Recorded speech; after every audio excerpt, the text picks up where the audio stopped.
Connected Mathematics Project divides their units up into what's called investigations. So within Accentuate the Negative, I'm just going to focus on investigation 1, which was extending the number system, giving students the opportunity to formulate their own connections with the properties of positive and negative numbers with their operations. I just want to talk a little bit about how each investigation thereafter continues.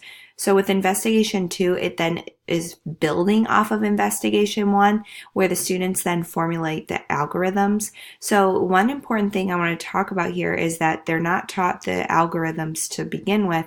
They're exploring connections to start, and then that way the algorithms will make sense to them. And then investigation 3 and 4 are about multiplying and dividing and properties of operations. So to me, these investigations kind of seemed flipped from your typical curriculum where you're giving them all the rules and algorithms to start and then exploring the connections or word problems or applications at the end.